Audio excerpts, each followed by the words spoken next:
Coming to you live from Radio Cayman Studio. For the record. For the record.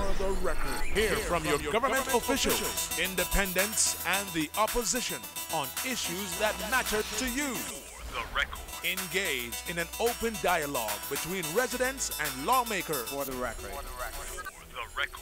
Informative, impartial, insightful. This is your talk show. 1-800-534-8255.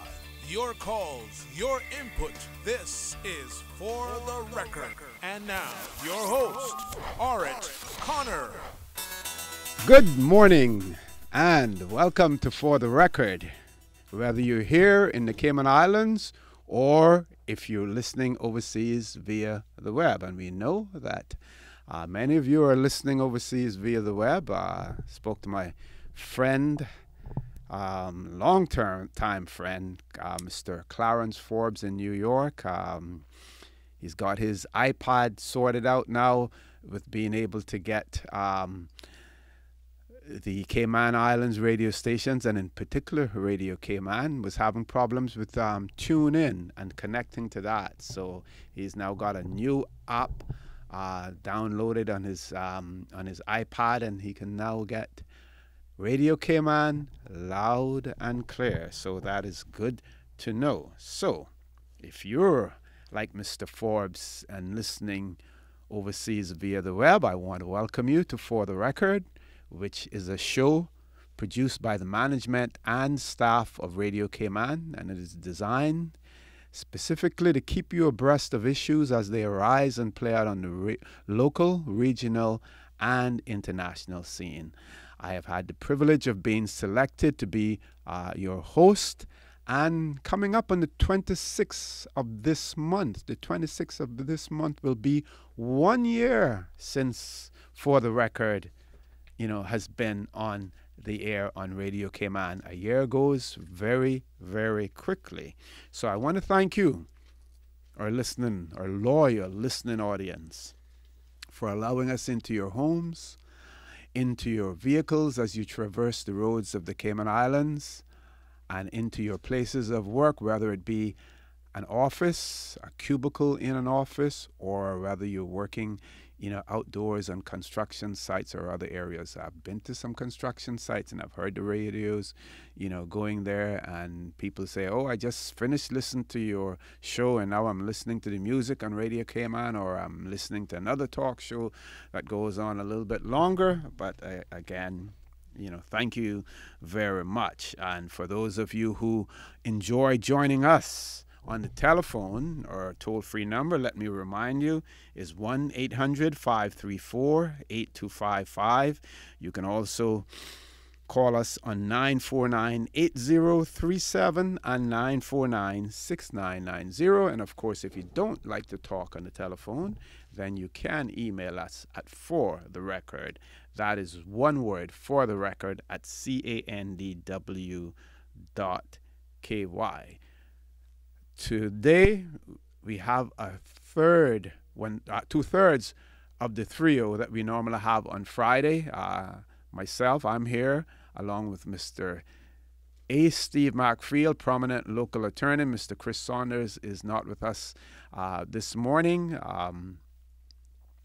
He's taking care of family matter, so he's not with us this morning. So I want to say, Mr. McField, good morning, and welcome again to For the Record. Good morning, Mr. O.C., and For the Record, it's glad to be back with you again after a short hiatus, and Yes. I'm glad to be here with you. Yep, and you've been extremely busy keeping those late hours, going from district to district with the Electoral Boundary Commission as a member of the Electoral Boundary Commission as well. So you've been extremely busy. That's right. Some nights I don't get home until after midnight. After the meetings are over, I'll be talking to people and people asking me questions, and I'll be trying to answer them as best as I can. Mm-hmm. And sometimes those meetings after the meetings last longer than the meeting itself. You're right. That's true. Yes, because the last meeting I was in was up in Northside, and I didn't get home till nearly after 1 o'clock in the morning. Yes. Speaking outside to people who didn't want to speak inside at the meetings. Some people don't like to speak in an audience. Exactly, yeah, and they like to talk after. Well, folks, whether or not you voted in the UK elections, you will have a Conservative government again, it appears, and it appears as if the Conservatives will be able to form a government on their own without having to get any of the splinter parties, any of the smaller parties to form a coalition. I see where this is on the BBC. It is showing 327 seats for the Conservatives. I saw on another one where the projection is somewhere to be 331. In either case, they will certainly have the outright majority and can certainly withstand a vote of no confidence in the UK Parliament. Labour, 232 seats. They lost something like 26 seats, whereas the Conservatives gained 23 seats. Scotland, Mr. Macfield, we see where the Scottish National Party, 56 out of 59 seats in the Scottish Parliament. A resounding victory there, and I see that as a backlash against the vote on the referendum when they voted against the referendum, because you recall now that the Conservatives and Labour both campaigned against the Scottish National Party during the referendum because they didn't want Scotland to split from there. So extremely interested, and we see several resignations taking place this morning as well. Comments? Yeah, it reminds me of what happened in Canada several years ago when the Canadian Conservative Party was splintered, and they had to depend on the other two parties, the Liberal Party and the New Democrats, to keep them in power. Mm-hmm. And it didn't argue well for good government, because they did not know what their positions were going to be from day to day. And I think the same thing has happened in the UK. The electorate has gone to the polls and say, we want to have a party who's in power, who has definitive power and does not have to go to somebody else to be able to have their programs upheld. And I think what they did, they went to the polls and they decided to give the Conservative Party a resounding majority once and for all, to try them to see if they can bring Britain out of the morass that they're in, the economic morass that they're in. The Scottish Party, it didn't surprise me at all, because when I was reading some of the newspapers and some of the pundits and during the election, they were of the opinion that what happened with the referendum was not fair. Mm-hmm. It was underhanded in that people were campaigning against it unfairly and did not give it a chance a fair chance to succeed. And I think what the Scottish people used the scare tactics. Yes, used scare tactics too. Mm-hmm. Yes, and the Scottish people went to the polls and decided, this is what we want. We want to be an independent nation, and this is, I think, a signal to them now that they have the mandate now to do that, to go to seek some more autonomy, or at least to break away from the United Kingdom. Right, and then of course we saw where the Liberal Dems, they took a beating as well, and that was in response for them joining the coalition with the Conservatives between 2010 and 2015. And as a result of that, we saw their numbers go down to where I think they have only won 8 seats. That's right. And their leader, Nick Clegg, now is thinking about resigning. I think, notwithstanding that he won his own seat, I think this morning he called a meeting of the party to tend his resignation.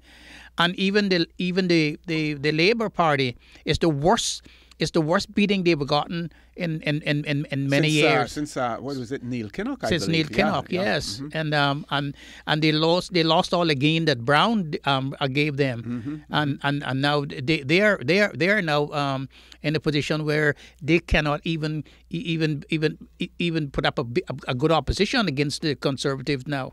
Now let's look at this whole resignation thing. We see where Nick Clegg is going has stepped down because his party has been defeated, but not only defeated, that they've come out worse than they did in the previous election. We see Nigel Farage of the UK Independent Party quit as well. Yes. There are expectations that Ed Miliband will quit as well. Yes. What does that tell our Caribbean politicians here?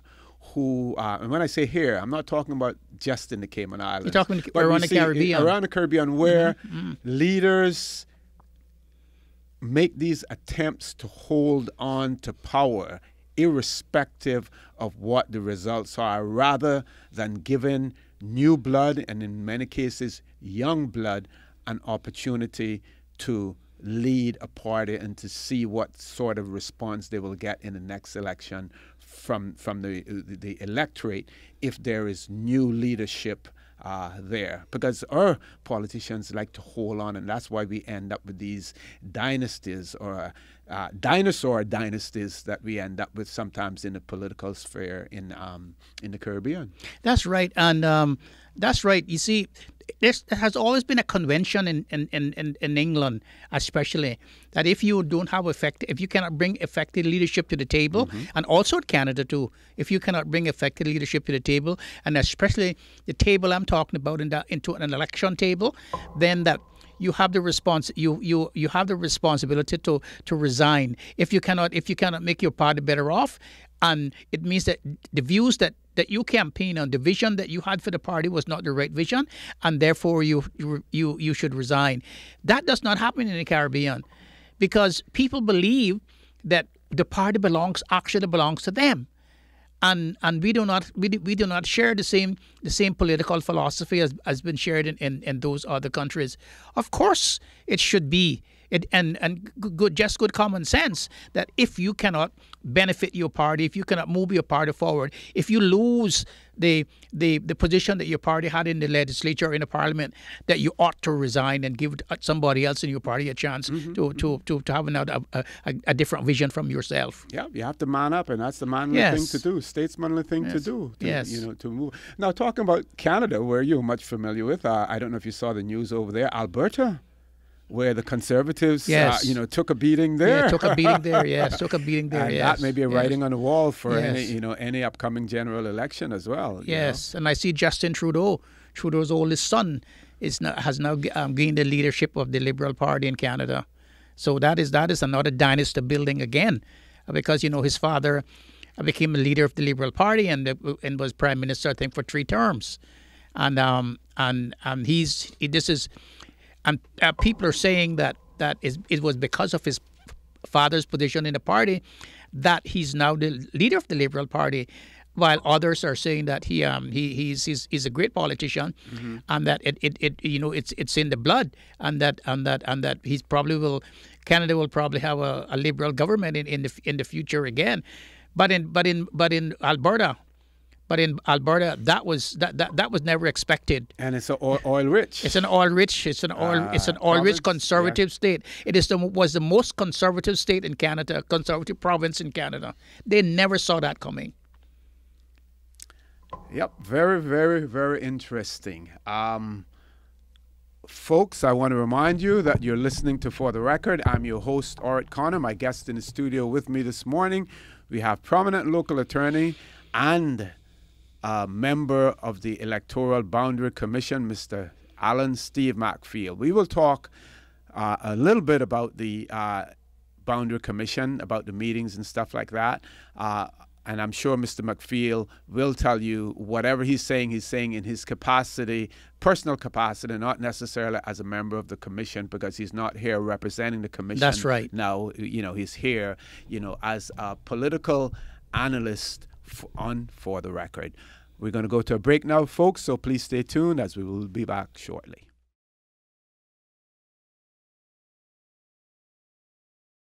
Good morning and welcome back to For the Record, where I'm your host, Stuart Connor, and my guest in the studio with me this morning is prominent local attorney, Mr. Alan Steve McField. We're first discussing the results of the elections in the United Kingdom. Of course, all of the predictions were that they were likely to end up with a hung parliament because neither of the major parties, that is the Labour or the Conservative parties, the Tories, would be able to gain an outright majority. That proved to be incorrect. We saw as soon as the polls closed in the UK, and they did exit polls. There's I forget the name of the company in the UK that does it for Sky, for BBC, for several other. And what they actually did was they polled. They had a pretty large sample, 20,000 voters on exit polling that they did in 140 polling stations. So they got a pretty good sample where they asked people who they voted for. And immediately after the polls closed, the projections were that the Conservatives were going to get a huge number. So they were pretty accurate. And that same company, they were correct in 2005. They were correct in 2010. Again, I think it was in 1990 something that they were incorrect in their prediction. I think it was 1995. But and what's interesting with that, and you see it happening in the United States as well, because they made a boo-boo there once as well, where they started to give projections before some of the polls had closed because of the different time zones. Yes, right. So they make sure that isn't done anymore, because what you could potentially do is you could influence those last-minute voters if it seems as if the outcome has already been decided based on the numbers that are coming in. But certainly none of them, really saw this coming. Now, Mr. McField, we know what Ed Miliband has said in relation to the Cayman Islands. From your viewpoint, what do you see this elections, the results of these elections, meaning for the Cayman Islands and possibly for other overseas territories as well? Well, I think for Cayman Islands and for the other overseas territories, you're not going to see a hawkish policy towards them. You're going to see the Conservatives is going to continue to give a more balanced policy. They are going to listen to the overseas territories. They are going to see what their problems are, and they are going to treat them fairly. The Labour Party already had made some very derogative statements against the Cayman Islands, as well as written to our premier as well. Yes, I realize. Yes, and I'm really happy that they didn't gain the majority, because perhaps the Cayman Islands' whole political and economic system framework would be different. But I think the Conservative Party is going to look at the problems in a real sense, and try to understand that the economic system that the overseas territories now have that maintains their way of life, their economic system, has to remain. And that, of course, there are going to be some tweaks. For instance, the whole question now of disclosure of beneficial interest, that is going to still be on the table. We can't run from that. That's going to be on the table, and we have to find a way to get around that.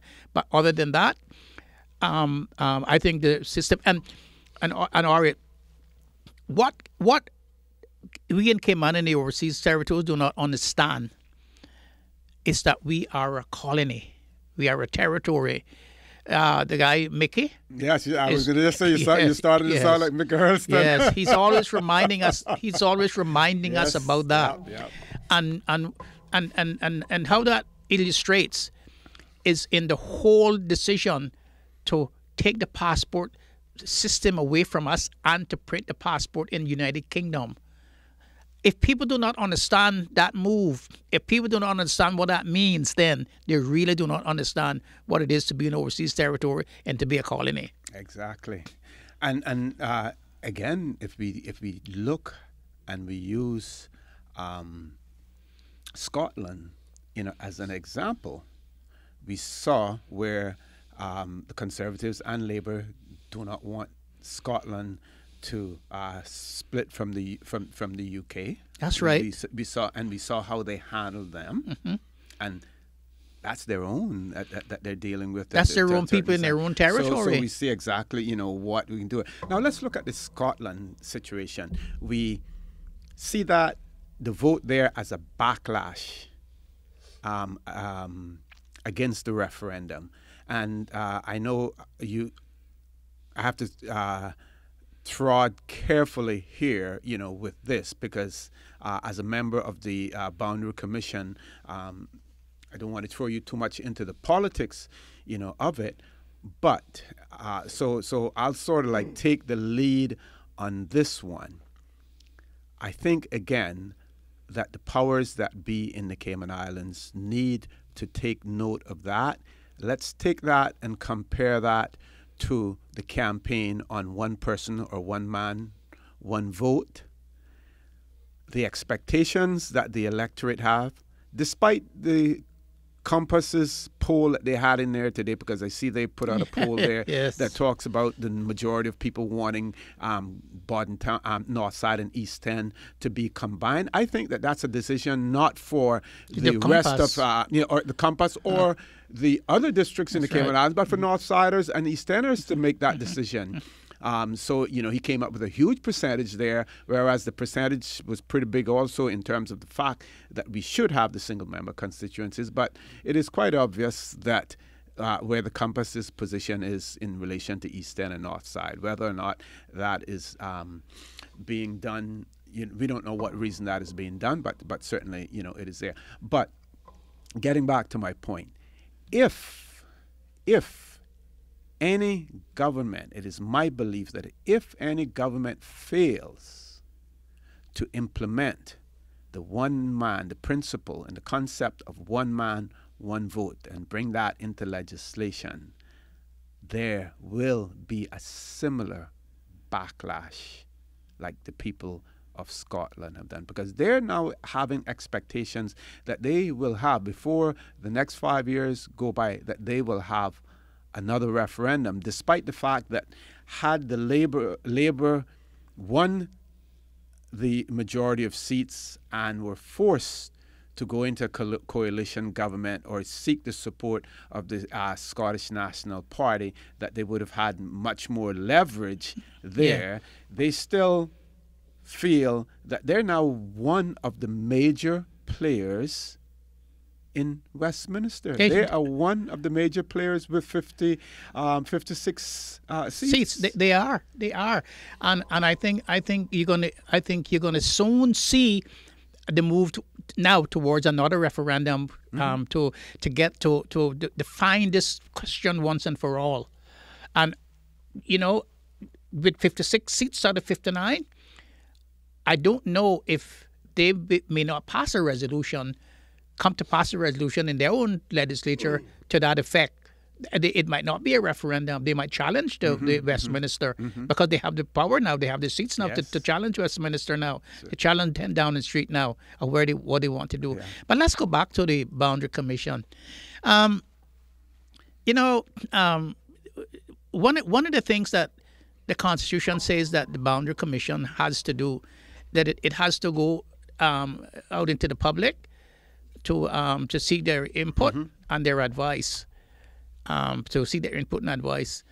I find it very, very, very difficult in being a commissioner of the Boundary Commission, because most of the feedback that we get from the public is mostly personal, and some of it even is projected in the way of personal attacks.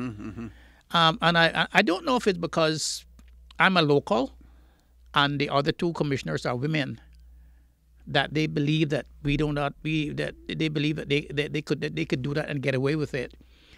Because I didn't see that happening in the other boundary commissions when they went around to the districts. That never happened. Yep.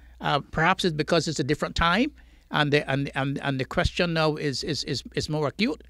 But I didn't see that happening in the other boundary commission. And the other thing I would like to raise is that so many people believe that the different appointments, the appointees. Now, if you look at the Constitution, what it does, it says that there shall be a boundary commission, and appointed from time to time, and that it has to be appointed every 8 years after the last one. Mm-hmm. Now, the appointment now, if you look at the appointment now, it represents the three sides of the Legislative Assembly. The chairman represents Her Majesty through the governor. Mm-hmm. The other commissioner represents the government, the majority government, mm-hmm. and my appointment represents the leader of the opposition. Right.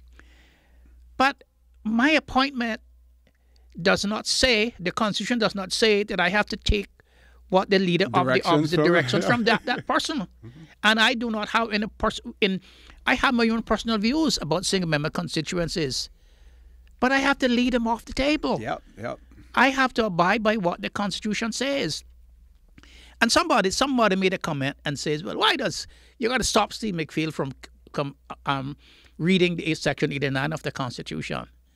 Well, the reason why I keep reading Section 89 is because people don't understand what my role is and the role of the Commission. Mm-hmm. I have to keep reminding them that this 89 tells us what we should do, yep. and what we shouldn't do, and what we should take into account, and what we shouldn't take into account. And I kept reading, hoping that people will get it. But it seems that some people just don't get it. Yeah, that's your mandate there. We have two callers. Let's see if we can take one caller before we go to the news break. Caller, good morning. Welcome to For the Record, and thanks for waiting. We lost them? Okay, we lost them, Mr. Macfield. So you can, let's continue to talk about Section 89. So I've heard the accusation that, oh, well, he was appointed by the leader of the opposition, and he's against it. So he's against the single member constituency. And so what it means that, why am I not against the single member constituency if I was his appointee? Well, the Constitution doesn't work that way. The Constitution says these are the things that a boundary commission has to take into account. And because we are a constituted body, we are unnominated or appointed or nominated to be on a commission by these people. But then once that appointment takes place, we are a constitutional commission. And we have to abide by what the Constitution says. Exactly. And as a lawyer, I will not deviate from my responsibilities under the Constitution.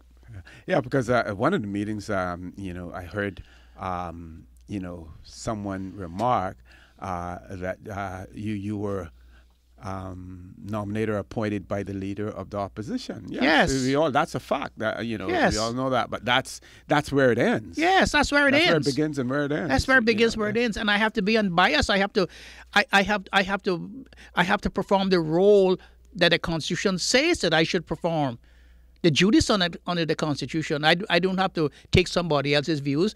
And in fact, the Constitution says that once you're appointed, you're not subject to the control of any person or authority. Yep, exactly. Are we ready for the news now? Okay, we can continue to talk. Now, on the, I personally believe that based on the meetings that I attended the Bordentown meeting, and I listened to the meetings in all of the districts that it was carried by Radio Cayman. And again, I think that people lost a golden opportunity to discuss the important issues. But we'll talk about that when we come back from the news, folks. I want to remind you that you're listening to For the Record. I'm your host, Dorrit Conner, and my guest in the studio with me this morning is prominent local attorney, Mr. Alan Steve Macfield. Please stay tuned. We'll be back after the news. We have lots of things to discuss, so don't change that dial.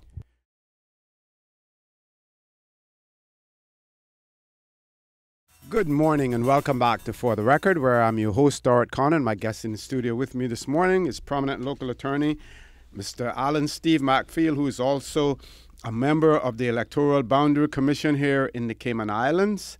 Want to remind you that our phone lines are open. I think we missed 2 calls earlier, and I want to invite those callers to call back if they so wish. Toll-free number 1-800-534-8255. You can also call us on 949-8037 and 949-6990. And our email address is for the record, one word, for the record @candw.ky. A nice story here, Mr. McField, for our youngsters in the Cayman Islands and those who have an interest in politics. 20-year-old student in Scotland was elected to Parliament. Mahari Black is her name. She's a 20-year-old university student.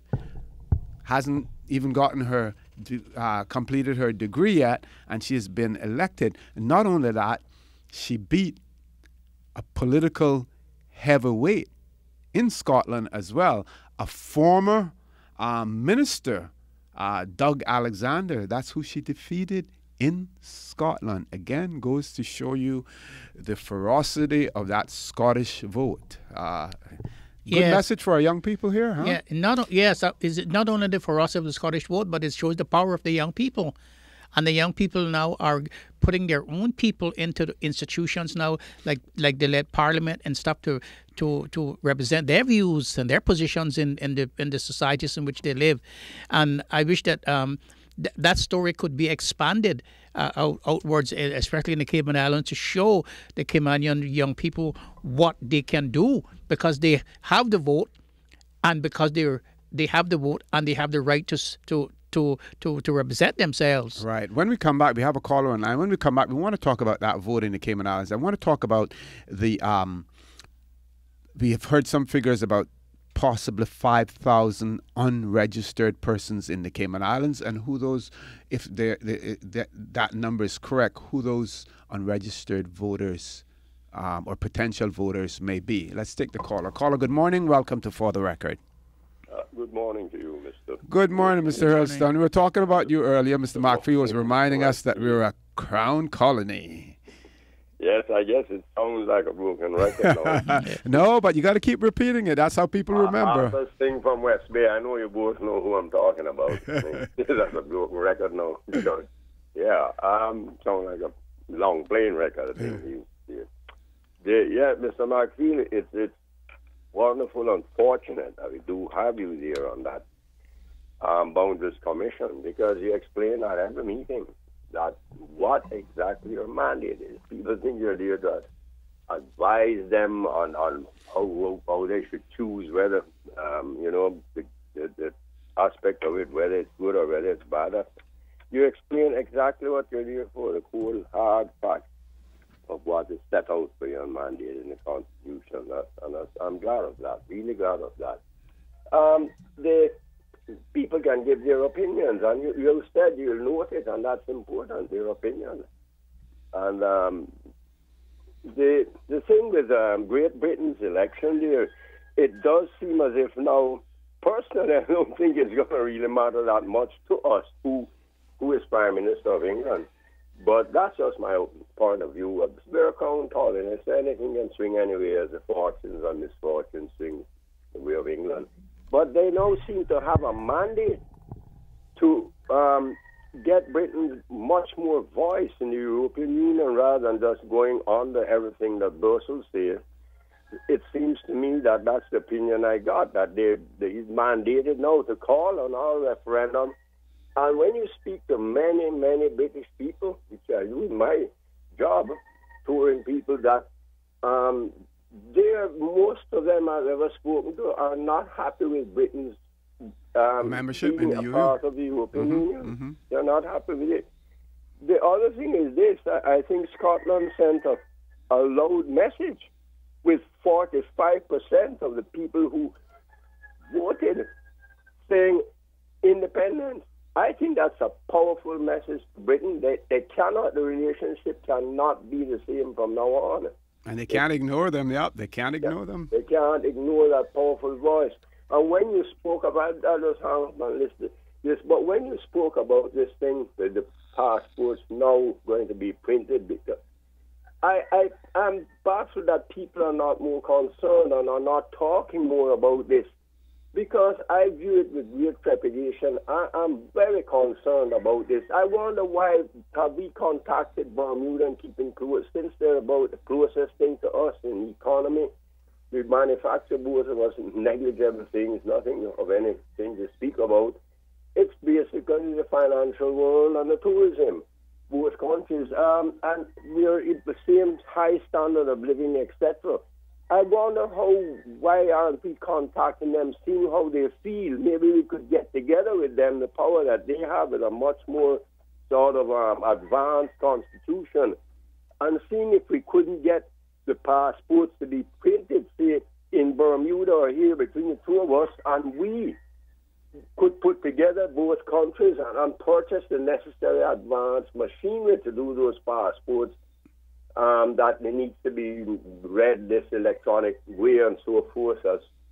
I just wondered if there's any possibility of that. But those attempts were made to say to them, we have the ability to do this. The UK were insistent that they wanted to repatriate the production and issuance of passports to the United Kingdom. Of course, the big excuse that they used was the theft of so many blank passports. But that theft didn't occur in any of the overseas territories. It occurred in the United Kingdom. Yes, so that was their fault. But they used us as a scapegoat and used that as the reason for wanting to repatriate the production of passports.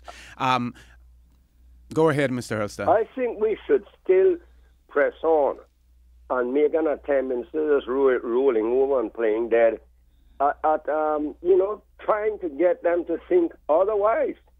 I really am very concerned about this. As we see the events that's happening in the European Union, with the swarms of terrorist attacks and so forth, and refugees running, I wonder, we can print a passport to some refugee, and say, you have to accept them here in Cayman. Right. I don't know. That's just on my mind, but there are many other things associated with it. But I just believe that we need to stand up stronger now in these times and try to see if we cannot move towards what Bermuda has. We need to keep pressing on. I know I've been saying this over and over, and it sounds again like a broken record, but I think we need to do that. I think it's of paramount importance that we just don't sit where we are and we move ahead towards a much more autonomous situation here with us. Thank you very much, Mr. Hurlstone. Thank you very much for that. Have a great day. Have a good weekend as well. One more caller. Caller, good morning. Welcome to For the Record. Good morning. Good morning. Good morning, Ms. Daphne. How are you? I'm doing well. Thank you. Very interesting. You stay up too late listening to this stuff, but anyway, how did the polls get it so wrong? They weren't expecting anything like this, but I'm happy for Mr. Cameron and his government, I tell you that. Yeah, they got it wrong. The exit polls were certainly much better and much more accurate as soon as the polls closed, because I don't know if you heard me say earlier that they had a sample poll of about 20,000 voters as they exited from 140 polling stations as well. What's interesting over there also is they had polling stations in pubs. They had polling stations in a funeral home because they use they can command there any sort of building to for a polling station, and they don't necessarily have as many public places. We use schools and we use churches and other government buildings, but over there, pubs and funeral homes and all of that, they had as polling stations. Well, I just hope that the people who were voting in the funeral homes were all just those walking in and not those who were resident there. Oh my goodness! But anyway. Two things, the young 20-year-old man. What a man. It's a woman actually. It's a young lady. A young lady, did they? Yeah. Yeah. Oh yeah, of course. Yes, and then the other one who was, I read something on her because, right now, I don't have a television, and it's not something that I'm going to be pushing for because I listen to BBC News and I get a lot of news from BBC. So I was following that last night, and I mean they made it very exciting. But anyway, two things that I wanted to take note of: the age of one of those voters, how 20-year-old, and the other one that really caught my eye and my attention was the woman who came out there. And I believe, she's going to be a person who's going to stand for women's rights and all this. She was forced into marriage and all this sort of stuff. Oh, yes. And, I think so. Was that the UK Independent Party seat? I think she won, yes. So what I'm saying here, two things I'm going to note, and then I'll let you go because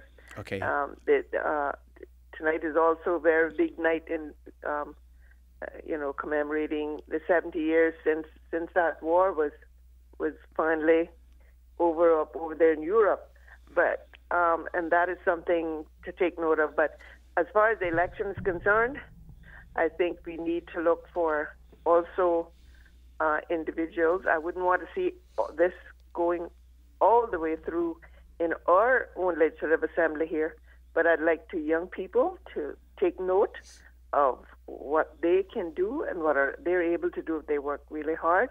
But also, we need more women in the House. There's definitely a need for more women in the House. They have a way of looking at things and so on. They have a way of they're at least more calm, cool, collected most of the time, anyway. And I think, but anyway, gentlemen, thank you so, Mr. McField. Yes, ma'am. I want to thank you once again. I told you this in person, but thank you once again for the stellar job you're doing in how certainly when you were in West Bay and the way you conducted the meeting there about the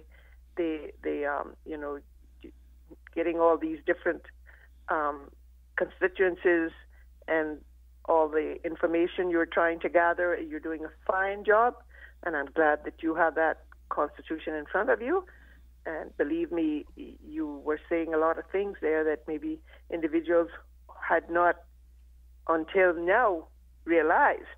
And you were telling us straight out exactly what it was. You seem to know that like the back of your hand. God bless you for the job you're doing, and I hope that this exercise works out really great. God bless you and have a good weekend. Thank you, ma'am. Thank you very much. Ms. Daphne. Thank you very much. Yeah, that young lady is black. She is the youngest MP since 1667, so 350 years. She is the youngest one. Of course, they here on this website it's saying that they did have someone who was younger, someone by the name of Christopher Monk, who took his place in Parliament when he was just 13 years old. That's interesting too.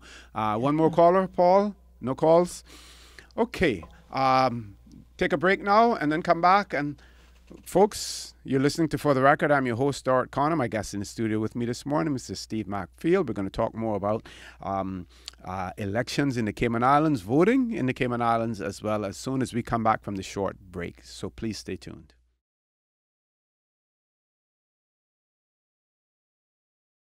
Good morning and welcome back to For the Record, where I'm your host, Stuart Connor, and my guest in the studio with me this morning, Mr. Alan Steve McField. We're going to switch gears a little bit now, and we're going to talk about local scene. We spoke earlier about some of our audiences at the meetings held by the Electoral Boundary Commission missing the opportunity to discuss other issues. Some of those other issues that I thought would have been pertinent, not necessarily talking about the boundaries, but certainly related to them in a way, the whole process of voter registration. We saw a figure being stated of something like 5,000 unregistered persons. Yes. If you have that many people unregistered, that could make a huge difference in terms of not only the size of constituencies, but possibly where your boundaries may fall, as well. Do we need to look at some system similar to what Australia has, where you have compulsory registration and compulsory voting? Now, of course, in Australia, where you have compulsory voting, there may be a high number of rejected or spoiled ballots because people will simply go because they have a legal obligation to go, and it can be fined if they don't. So they have a legal obligation to go to the polls and vote, but they may just spoil the ballot paper just to say, I went and voted. I did what I'm legally required to do.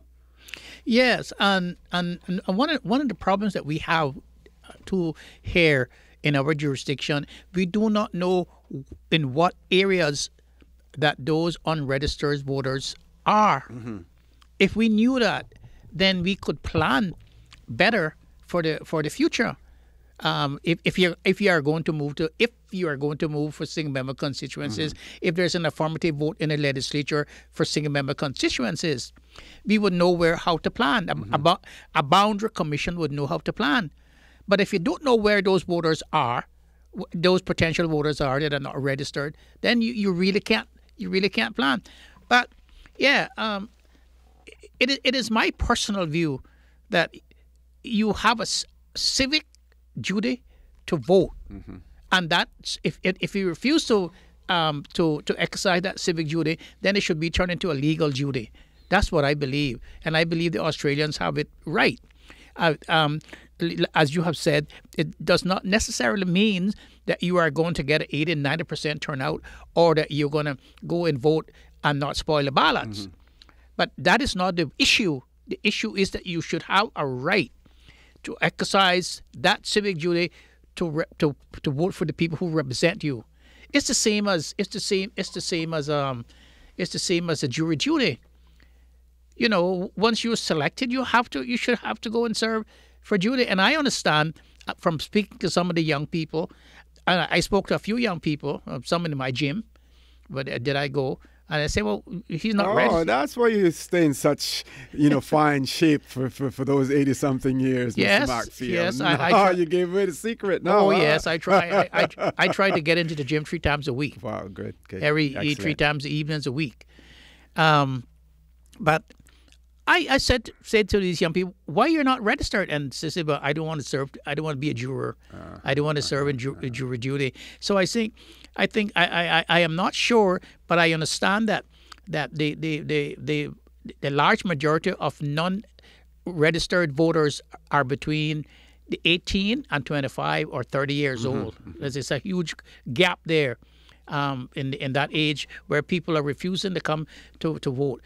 But I would like to suggest that you from the time that you can drive, yes, and get your driver's license, there should be an automatic registration. Because that is something that every youngster looks forward to, getting that driver's license, and it should be automatic. And I think seriously, politicians, lawmakers need to look seriously at that. 5,000. We hear people talking. We hear some people say the Cayman Islands population is too small to support businesses and everything else that we our growing infrastructure, that we need to increase our population. Before we make any move to talk about artificially increasing the population of the Cayman Islands, we need to get the population that we have more involved. Exactly. If that 5,000 figure is true, we need to do something about that, and we need to do it quickly.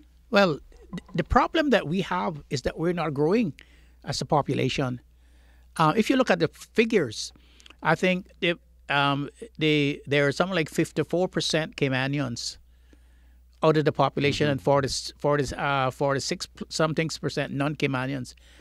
And the non-Caymanian population is growing much faster than the Caymanian population. And not only that, but the statistics show, the census show that there's 108 females for every 100 males. So what does that tell you? That there's a diminishing numbers of male population in the Caymanians, and that the most of the female population are in the eastern districts. And if our men are dying, being incarcerated,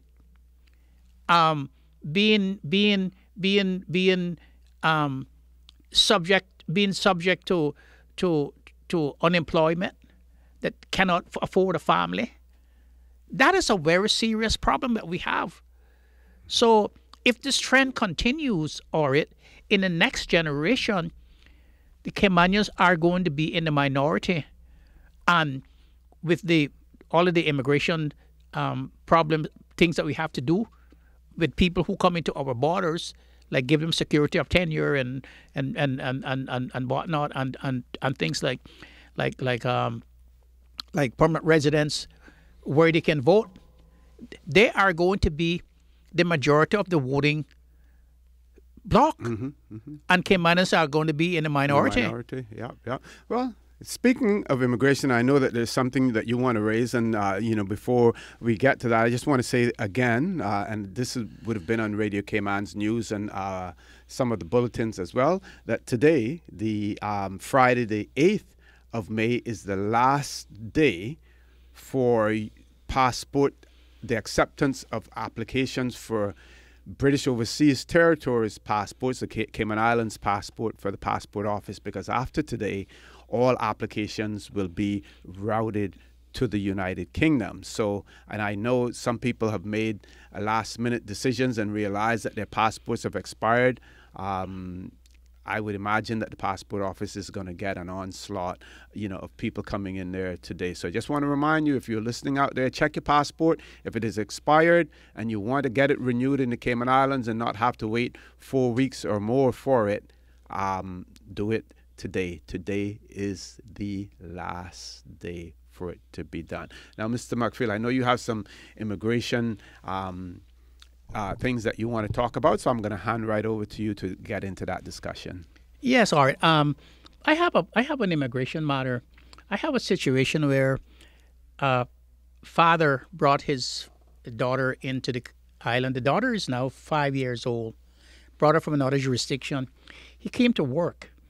I think he has a lower paying job, and the child was abandoned by her biological mother when she was 6 months old, and he has been taking care of her since she's 6 months old, and for the last 4.5 years he's had her in his custody and control.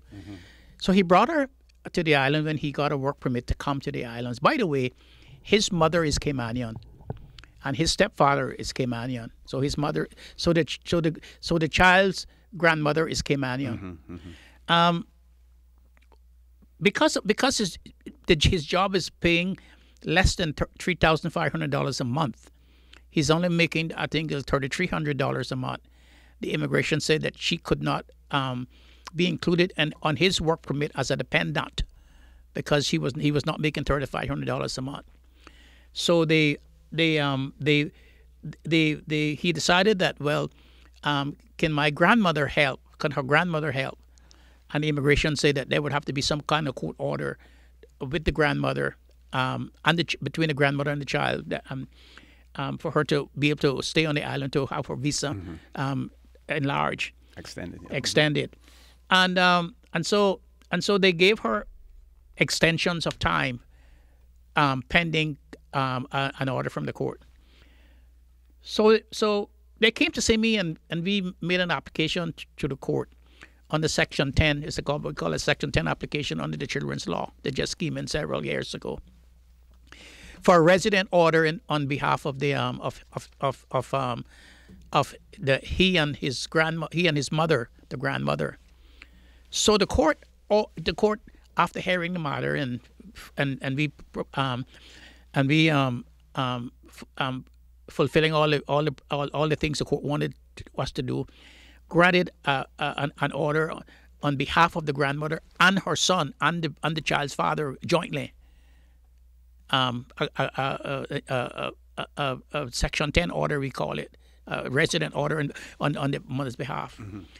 So, and that basically says that the child should reside. The child should reside in here, the Cayman Islands with the grandmother. Just the grandmother and him together, and it means that she's residence here now, and that she cannot be removed without another court order saying that thing does not exist, or unless the biological mother comes and say, "I want my child." Yes. But one of the reasons why the court granted that order because the biological mother cannot be found, and your child was left abandoned. You see? And the paramount, the issue of paramount importance is the protection and the welfare of the child. Yeah. So the judge made the order. The parents, the parents now, the guardians or the parents or the resident people who's responsible for the child's welfare, took the order down to the immigration department, and certain immigration officers said that the child could not go to school because the judge didn't say in the order that she should attend school. And I find that gross, because this same immigration officer has been really, really not understanding the immigration law, the children's law, and the Constitution. Because the Constitution clearly states that you cannot deny a child an education. Coincidentally, Mr. McLean and I were talking about this on Wednesday morning on For the Record, right? Yes, here. yes. And I think you have it there. Yes, when we look at Section 20. Yes. I have it too. You have it? Okay. Yes. And just let me look at Section 20 of the immigration law of the Constitution. Section 20 of the Constitution. I'm going to read it. What it says.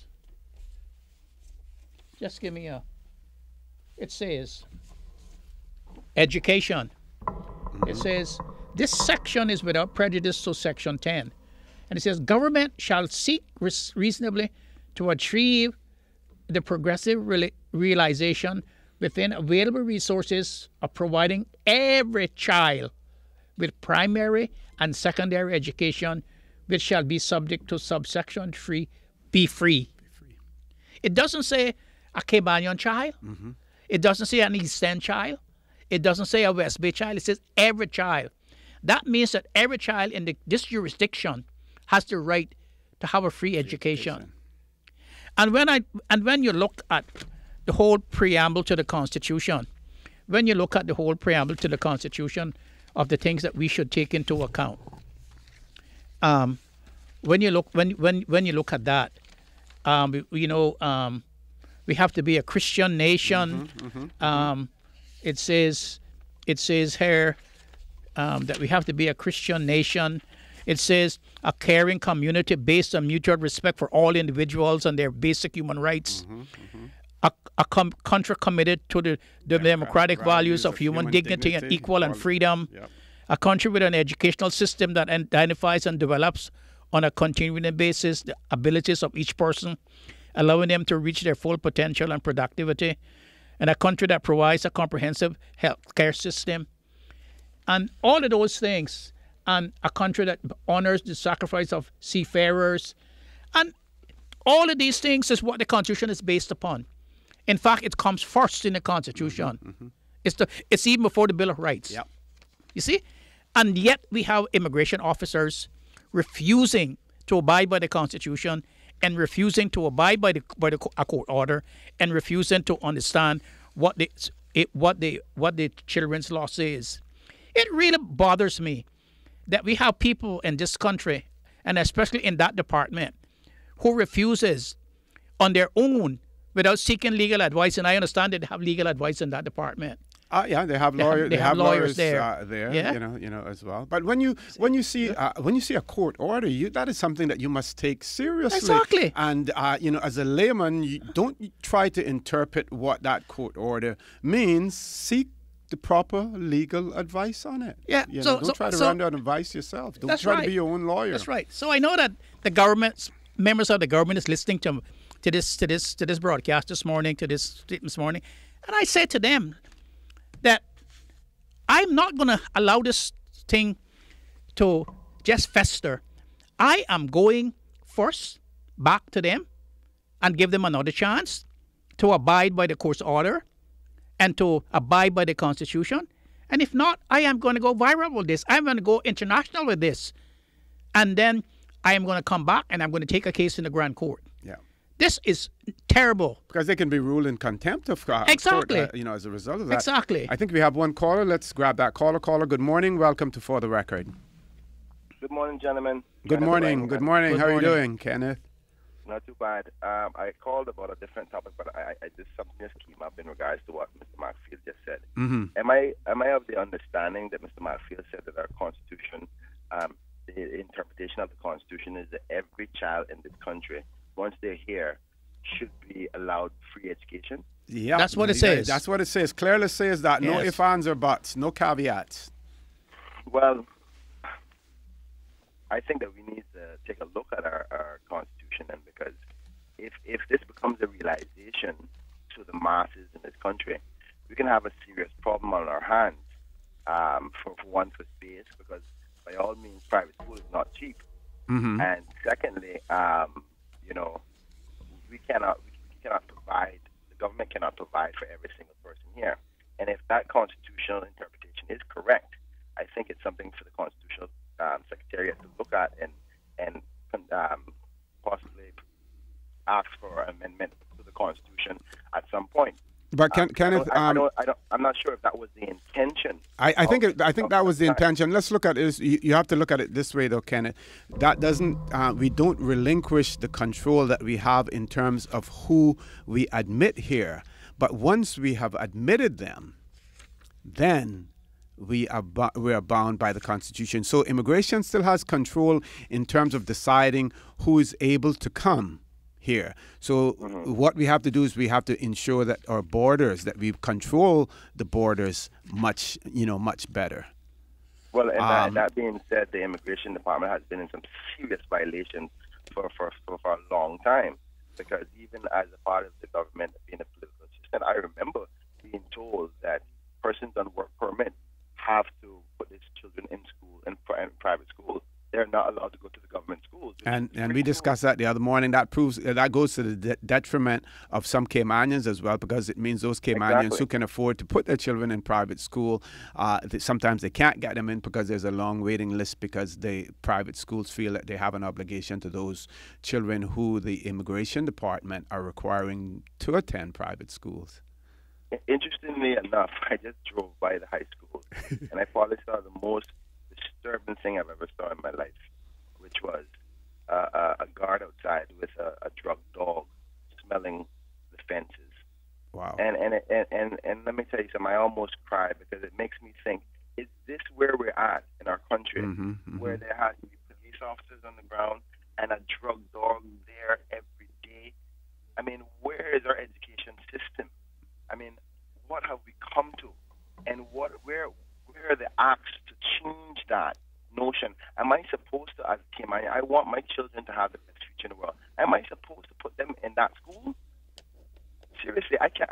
Just the notion that you have a dog there searching for drugs, I'm going to say there's no way in the world my child is going to that school. Hence the reason Caymanians have to work so hard right now to send them to private schools, because they're fearful of education. Education is the most important thing. And if you have concerns about drugs and bullying and fights and gangs in our public schools, man, you can't focus on education.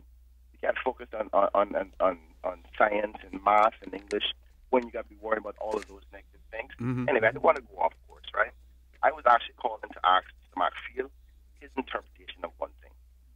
As we all know, the whole hoopla between Mr. Bush and Mr. McLaughlin, the two leaders of our country, the opposition leader and the premier. Now, we see that the premier has filed his suit against the opposition leader, Mr. Bush. In regards to the motion that was filed by Mr. Bush that caused this whole problem or issue that everybody's talking about, will this suit stop that motion from going to the House, where the people will have the opportunity to hear from Mr. Bush about what he says that he has, he alleges that he has? From a legal perspective, I don't know. I don't know. I did know that that a writ was filed against Mr. Bush. That was announced yesterday. Oh, I don't know that. Yeah. I have to go and look and see. I will have to go and look and see what the constitutional position would be, where a member of the legislature is suing another member of the legislature. I couldn't give you that legal advice right off the top of my head. I would have to go and do the research on it. But it's a very but generally, if something is sub judice, you would normally not allow discussion in the House. Yes, but generally, if something is sub judice outside of the legislature, the Speaker might not allow it to be discussed inside the legislature because it's sub judice. It means that it's subject to a court that hasn't, to a court position that has not been finished yet. It had ended. That means it's a live issue in the court, and the legislature is not going to have you discuss that when something is pending in the court system. Okay, good, great answer. I think I understand. I asked 2 follow-up questions. Yeah. We know that the Business Committee of the Legislative Assembly is of 5 members. Mr. McLaughlin, the Deputy Premier, Mr. Colonel, Winston Connolly, the Opposition Leader, Mr. Bush, and Bernie Bush, the Deputy Opposition Leader. Now, in order for that motion to even get tabled in the Legislative Assembly, it has to go to the Business Committee in order to be voted on in order to get there. Now, one would come to the conclusion that there are 2 conflicts of interest right there on that board because the motion is brought by Mr. Bush, Senior, the opposition leader, and the motion calls out on the Premier, Mr. McLaughlin. Would the standing orders call for them to be stepped down from the Business Committee in order for a vote? I don't know. I haven't read those standing orders on that particular thing. But generally, a motion comes before the House. It's a motion on the House by a private member. And then when you have a majority government, you have to say, well, does the motion stand a chance when the other side has the majority? You have to look at it that way. I don't think the standing orders would have anything to do with conflict of interest in the House as whose the motion is brought against. But I know that a majority government would have the upper hand, and it would be up to them to vote to the motion to go ahead or the motion to stay where it is. Okay. Last question. I won't take up any more time. In regards to the suit being filed now, would the public get an opportunity to, in the event that these allegations that Mr. Bush has made against the Premier be brought out in open court for the public to see? Because some people say Mr. Bush is going mad, he's bringing foolishness, he's just politicizing this whole thing. But there's another large set of people who may have watched the case and said there was some funny business going on there, and there is a possibility that Mr. Bush may have something that's untoward, regardless if it's against the Premier or anybody else who was on that motion. Will he have the opportunity through open court via this suit to present any of those things that he said he was intending to present in the motion in the House? Well, it depends. It depends whether or not he is going to defend the suit. I suppose that if he defends the suit, and he's made and the suit says that he's made allegations against them, truth is a defense. Yes, and so if he has something that says that all that he's saying is true, then he would present that to the court at the particular time when the case starts. There's also all the pretrial procedures where you have to give discovery and all those sort of things. So that would have to run its course too before that would happen. But I guess that the other side would ask for discovery of what you have, and you have to give that, and perhaps that might be a chance where it would come out. Kenneth, I'm going to ask you if you can leave us there. Sure. We have to go to a break now, yes. And Mr. Mark Field is going to leave us at 9. Yes. So thank you very much for that call, and I hope that you got the answers, yes. All of your questions answered. Mr. Mark Field, I know you have to go to court at 10, but we have members of the committee that's going to be celebrating the VE Victory in Europe celebrations this evening, so we're going to have them here. So I just want to give you, we have to go to the headline news, but I want to give you a quick minute to have your final say, and then Paul, we're going to shoot over to you. First of all, I would like to say that not only Section 20, but Section 17 of the Constitution, which is the Bill of Rights, enacts that in addition to the provisions of this part, which afford protection to children, the legislature shall enact a law to provide every child and young person under the age of 18, referred to in the section as a child, with such facilities as would aid their growth and development, and to ensure that every child has, and then there's a whole lot of things, but the one I would like to say, a place at risk, the child's well-being, education, physical or mental health, or spiritual, moral, or social development. So not only is it there, but what I would like to say is that there seems to be a disunity growing into the country. And I down what I call the 4 C's. The 4 C's and, the 4 Cayman C's that we should be adhering to. The first one is commitment, confidence, concentration, and composure. I think that those are the things that we should be concentrating on to develop our country, and not the 4 H's that I said that prevents Caymanians from uniting: hate, hopelessness, hindrance, and hypocrisy. Because hypocrisy knows no bounds. And I would ask that the 4 C's be adopted and the 4 H's be discarded. Thank you. I want to thank you very much, Mr. McField. Folks, I want to remind you that you're listening to For the Record. I'm your host, Stuart Connor. My guest in the studio with me this morning for this section was Mr. Alan Steve McField. We're going to take a break now for headline news. When we come back, we're going to have members of the VE committee here with us. So please stay tuned. We'll be back shortly.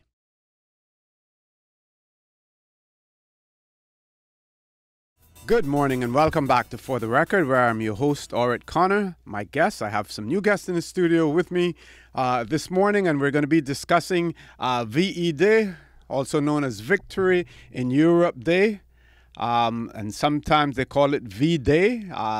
And this was a public holiday celebrated on that's celebrated on the 8th of May in the Commonwealth realms, to mark the formal acceptance by the Allies of World War II of Nazi Germany's unconditional surrender of its armed forces. And this, of course, marked the end of World War II in Europe. So we have with us this morning Miss Jana Bush, and she is not a veteran of World War II, but she is from the Cabinet Office and representing the Protocol Office here today. We also have Captain Dale Banks with us. We have Mr. Paul E. Banks and Mr. Loxley Banks, who are all veterans of the armed services. So, folks, I want to go around the table and welcome you all to For the Record. Miss Jana, welcome to For the Record. Good morning. Thank you for having us. Captain Dale. Thank you very much for having us. Mr. Paul. Thank you very much for having us. And Mr. Banks, you're no stranger to the studio. Okay, we're going to get right into the meat of things. What are we, the celebration that is taking place here in the Cayman Islands? Where, when, and how can people participate? And the impetus for all of this here in the Cayman Islands? Okay, well, Mr. Connor, the Cayman Islands government was pleased to have been invited by the Foreign and Commonwealth Office to participate in this year's celebration. The Cayman Islands will join the UK and other overseas territories in lighting a chain of commemorative beacons across the world. The ceremony will take place tonight on the seaside of Cayman Turtle Farm from 8 to 10 p.m. And we just want to encourage all the public to attend. Okay, and so far, what has been the take up on it, the response that you've been getting, from the public? And when we say all of the public, you can bring family and friends. The location is going to be conducive to a family setting and everything. Absolutely. Everyone will be accommodated. Okay, Captain Dale. Well, the Veterans Association has been very pleased to be a partner in this with government. It promises to be a very exciting evening, ending with a large bonfire, which used to be used for celebration many years ago. Oh, yes, I used to love those bonfires out in the sand hole out on the waterfront. Yeah, I haven't seen a bonfire in many, many years, so we're looking forward to the night and hope that we'll get a great turnout. Mm-hmm. Mr. Paul, what can we say to those families who lost loved ones during World War II? We want to get them out as well, want them to come out and commemorate this event also. Yes, I think it's a good thing for everybody to be able to come out. War is a terrible thing. There are losses, there are casualties, and often when they start coming back, even in today's conflict, it changes, the politics of that country. Mm-hmm. But it is good that we have volunteers today and not depending on drafts. I think that's very important. and come out and see what's there for you. Mr. Banks, Loxley, what do you want to add? Well, to pick up on what Paul just said, volunteers, and I think that all three of us here were volunteers, actually, and maybe some of us was running ahead of the draft, but we were volunteers for the military services. And that kind of Caymanian spirit goes way, way, way, way back. There are reports, and I'm not sure that we've been able to confirm this, but that there were Caymanians in the Spanish-American War. But as far back as in the early just prior to World War I, there were, as the number that I remember, about 300 Cayman, and these were basically seamen that were registered for the U.S. draft for World War I. Mm-hmm. And that whole commitment to the defense of freedom and democracy from Caymanians, I think has continued throughout. We've got granddaughters and grandsons now of some of the men who served in Trinidad and on the oceans of the world that are in military services throughout the world. Mm-hmm. Now we hear a lot of talk, and we had the late Mr. Bob Soto on the show once, with us, talking about the Home Guard and what the Home Guard represented and those persons who served in the Home Guard as well. Anybody want to talk about the Home Guard? Well, I remember how impressive they looked. I can remember as a little boy seeing them drilling out near the town hall clock. Mm-hmm. And I remember seeing Mr. Arthur E. Banks, who strutting into church in his uniform with his cap under his epaulette on his shoulder. Mm-hmm. And of course, it was consisted of about 75 young men under the command of Major Roddy Watler, who had been the inspector of police up until then.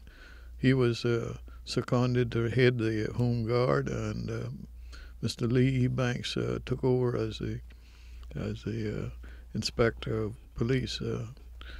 I remember seeing them running around in trucks, and they played a very, very important role in keeping track of shipping, and especially submarine sightings that were then reported to headquarters.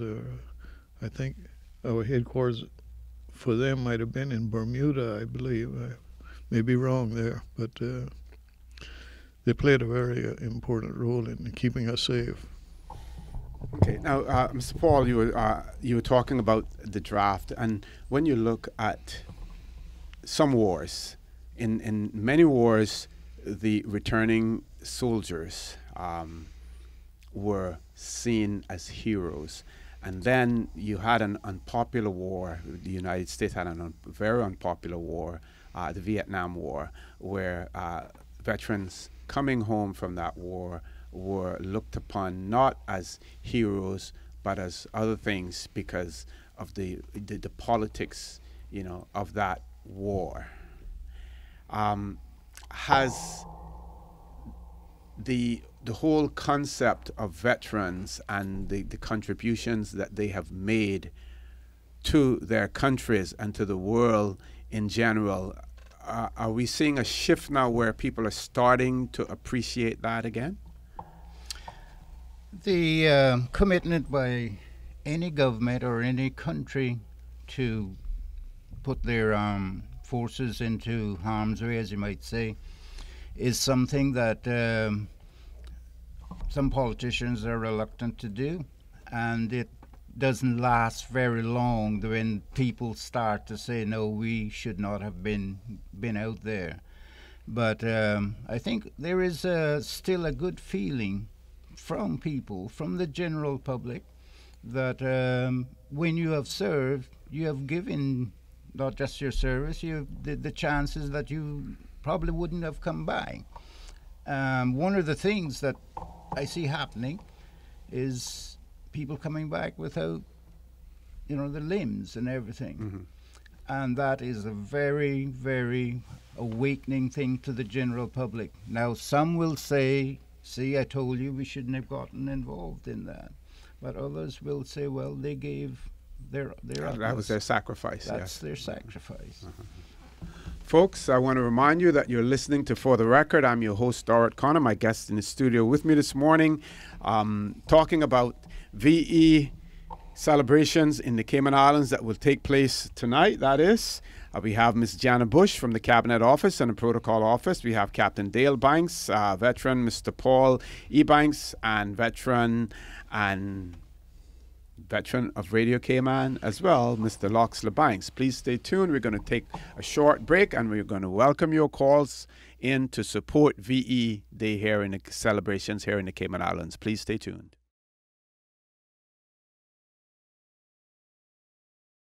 Good morning and welcome back to For the Record. I'm your host, Dorrit Connor. My guest in the studio with me this morning, we have Ms. Jana Bush from the Cabinet Office, Protocol Office, who's helping to coordinate the VE celebrations here in the Cayman Islands. We have Captain Dale Banks, we have Mr. Paul E. Banks, and Mr. Loxley Banks, all war veterans, as well. We have one caller online, and we're going to take that caller. After we take that caller, we're going to have Captain Dale Banks talk some more about the Vietnam War and the return of veterans, because while Mr. Paul is certainly qualified to talk about it, he served in the UK Armed Services, not in the United States Armed Services, so they didn't have, whereas they may have participated somewhat in the Vietnam War. We know Australia, New Zealand, and stuff like that had troops there. But Captain Dale is certainly more qualified to talk about the Vietnam War. But before we do that, we're going to take the caller. Caller, good morning. Welcome to For the Record. Good morning, our host, Mr. Connor. Good morning. Good morning. How are you, sir?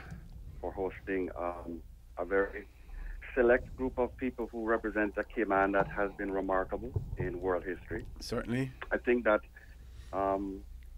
gentlemen, you have to be commended for, first of all, for being alive and for being able to tell us some of what has happened and transpired in history from the very eyes that you saw them through and felt them through. And I think that we need to avail ourselves of every opportunity to extract every picture, every bit of discussion on what transpired, because in knowing this, we know who we are, and we know what we can be and how great we have been. And I say that because I think Cayman was more remarkable than most people understand, in that probably about 10% of our population of 5,000 contributed in blood to the war effort of World War II. And they were volunteers. This is absolutely, totally remarkable. That would probably make us one of the highest contributors in terms of human treasure to any war effort anywhere in the world. And it's fascinating, even though we had a number of 200 plus who went to Trinidad and another 400 who were in the Merchant Marine, but there were many, many more who have gone unnoticed, who were part of that effort, which brings us up to the 10%. I think every Caymanian should find an opportunity, and visitors and those who would like to truly find out about our story, make the effort to go to West Bay this evening to salute those who have passed on and those who are still remarkably here to convey an important story about who we are.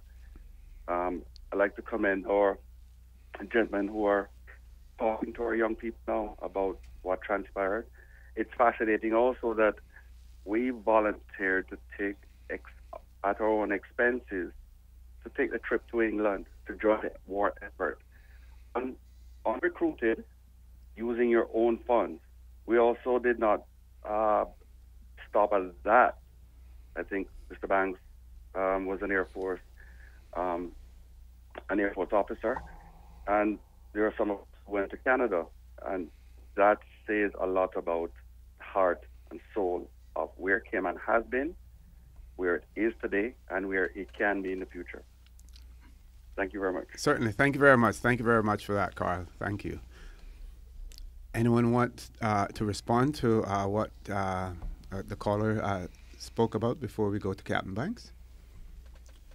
Well, I think what Carl said, the essence was that, if we don't know where we've been, we're not going to be very good at plotting where we want to go. Yes. And I think the era of war and conflicts and the contribution and dedication that Caymanians made in the preservation of freedom and democracy during all of these times, should never die. And the more we can do to keep it alive, I think the better off our whole community will be. Certainly. Captain Banks, over to you now in relation to Vietnam. Yeah, I think following on to something that Paul said just now, the general population in any country soon tires of war, even before the military that's fighting it. In the Vietnam era, in the early 60s, when I remember the politicians up in Congress talking about clearing the decks and manning the guns, and everybody was eager to go. And as it dragged on, and usually it's led by university students, and you can see it in the States now. You see it going on in university in California, for instance, where at first it's kind of disguised, but basically it's an anti-military movement that springs up. And of course we had the Kent State shootings, Yeah. those demonstrations, shootings, yeah. When I volunteered to go to Vietnam, 1966, things weren't too bad. By the time I came back to the States in 67, I landed at an air base near San Francisco and would bust into San Francisco airport to catch a flight to Texas, where my family was. And walking through the airport in San Francisco, there were people giving me the finger and spitting at me and, hey, how many babies did you kill in Vietnam, and things like this. And when 9/11 happened, I told my wife, I said, whatever we're going to do, we need to do it in a hurry, because we won't have support for long that we've got now. People are going to soon tire of it, and it'll turn into a anti-military movement again. Yep, thanks for that, Mr. Banks. Now, Mr. Jana, we see here in the UK where the celebrations are going to take place, and we see some of the attendees. There will be leaders of the main political parties. We may say former leaders after last night. Some of them will be former leaders of the main political parties.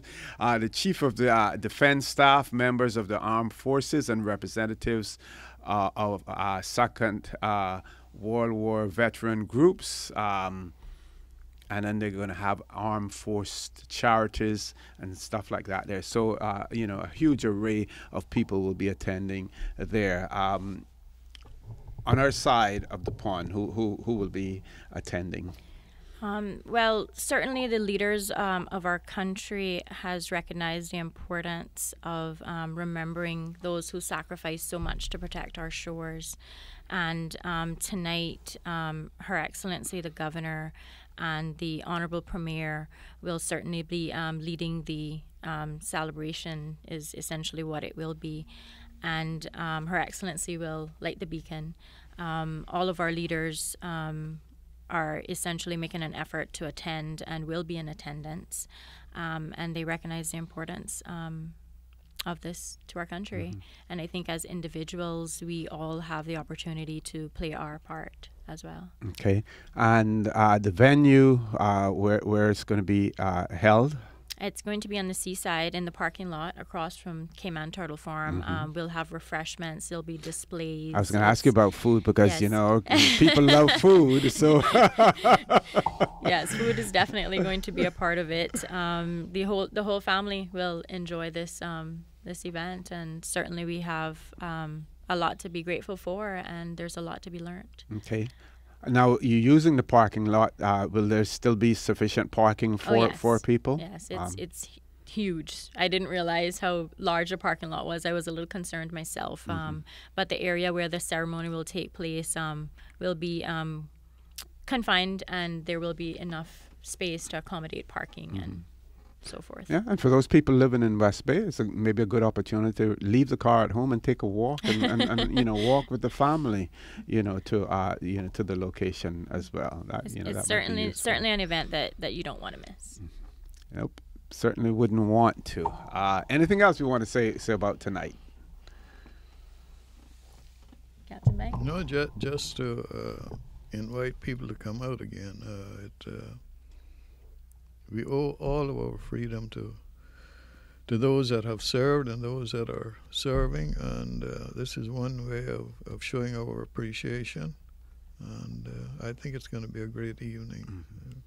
As far as our veterans are concerned, here in the Cayman Islands, now what are our numbers at in terms of those that are still living here in the Cayman Islands?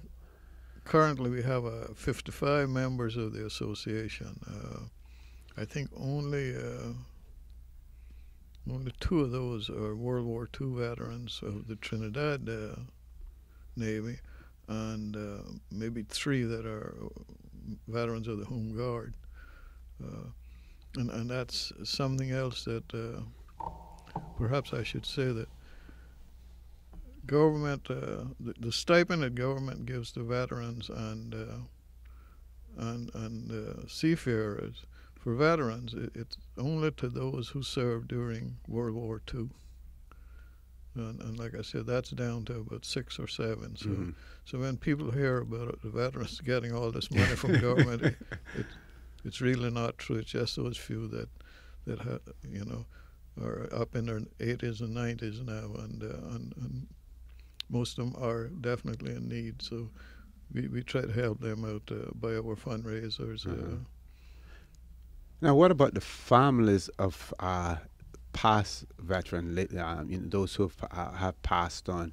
Do you still try to get them involved? Because to me, this is a golden opportunity and a wonderful opportunity for them to come out and pay homage to their parents or grandparents or whomever who may have served during the war, to again recognize them and bring their memories back to life. Yeah, we try to keep in touch as much as possible with widows, for instance, veterans. If they tell us that they're in need of something, we try to help as much as we can. Of course, our only source of funds is the annual Poppy Appeal, and in the last 3 years we've put on a gala dinner dance in October each year to try to raise more funds, but we certainly cannot keep up with the demand that we get from people in genuine need. But we try to help widows as much as possible, and with burial costs, the veteran themselves, we give a contribution, and their wives. We try to help with that too. So, folks, if you want some wholesome activity for you and your families this evening, Miss Jana, we would say to them, come down to the VE celebrations, where they also get an opportunity to bring their youngsters there, the young ones, and explain to them the consequences of war and the cost, of war. But at the same time, explain to them what people have sacrificed for us to achieve the freedoms that many, many, many of us enjoy today. Some of those freedoms may have been rolled back in some countries, but there are many countries throughout the world that still enjoy those freedoms that people have given their lives for. So I want to give all of you an opportunity to have some closing comments to say to our listening audience, to encourage them to come out, and certainly if they don't want to come out, just to again highlight the importance of VE Day. Well, it may be worth it. We at least 3 of us are wearing fatigue uniforms, combat uniforms. Yes. That mine kind of fits snugly now. And I've been retired for 30 years from the Air Force, but it's still in great shape, and I'm going to try to wear that. And it's a typical uniform that American GIs would have worn during World War II. When I joined the Air Force, World War II had only been over about 9 years or something. Okay. So they're not the overall fatigues, are they? No.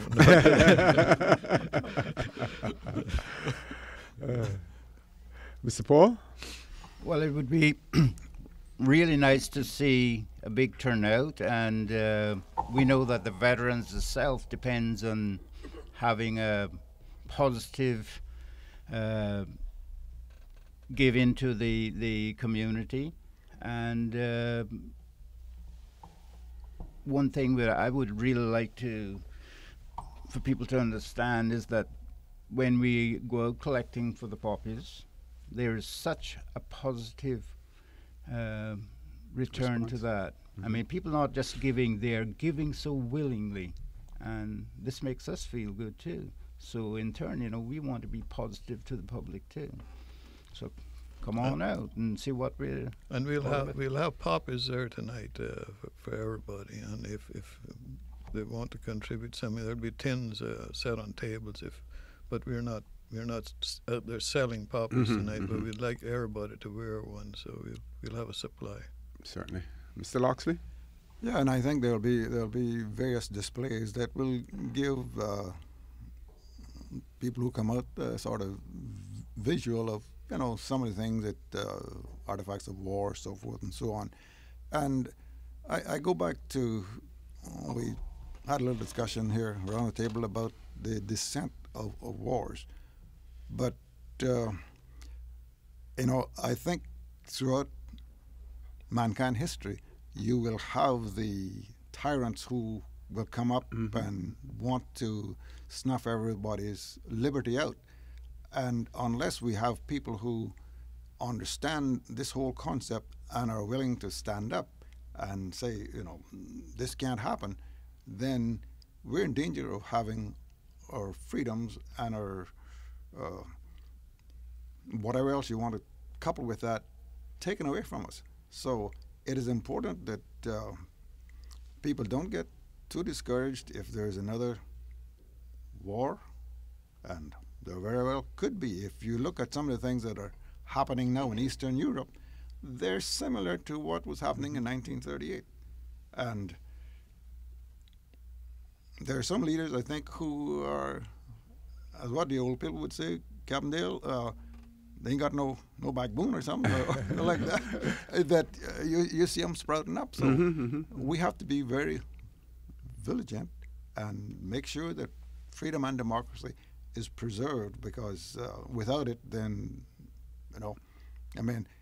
just turn your thoughts to what the world would have been like if Adolf Hitler had have succeeded. Certainly, yeah. No, that's a fine way to end it. Ms. Jana, last words? Well, tonight's ceremony will certainly give the country an opportunity to recognize our heroes, and I think us as individuals shouldn't miss that opportunity tonight, and we just want to encourage everybody to make an effort to attend. We'd like to, say that Jana's been doing a splendid job in trying to pull all these ends together, and there's been a lot of ends. You don't have to tell me about her. She was my former PA when I was cabinet secretary. Yeah, she's done a fantastic job. Yep. She goes all out. She goes all out. She really does. She must be from Northside. Folks, I want to remind you that you've been listening to For the Record. I've been your host, Dorrit Connor, and my guest in the studio for this segment, we had Ms. Jana Bush from the Cabinet Office, representing protocol as well. We had Captain Dale Banks, we had Mr. Paul Ebanks and Mr. Loxley Banks, all war veterans, and we were discussing VE celebrations here in the Cayman Islands. I want to remind you that we are our brothers and our sisters' keepers. There is always someone out there who is less fortunate than we are, and I ask you to extend a helping hand to them. Particularly today, I ask you to also support our veterans, those who sacrificed their lives. Some were able to return from war. Some did not return from war. Some returned and are no longer with us, but urge you to support them, respect them for what they have done. And you can do that by attending the VE celebrations this evening at 8 o'clock at the parking lot opposite the Turtle Farm. You may not know this, you may not recognize this, but the mere fact that you're here and able to be are in a position to celebrate with them, they may have had something about your existence in the first place by saving the lives of a great-grandfather, a great-grandmother, or a grandmother by going to war and assisting. So I ask you to support the VE celebrations today as well.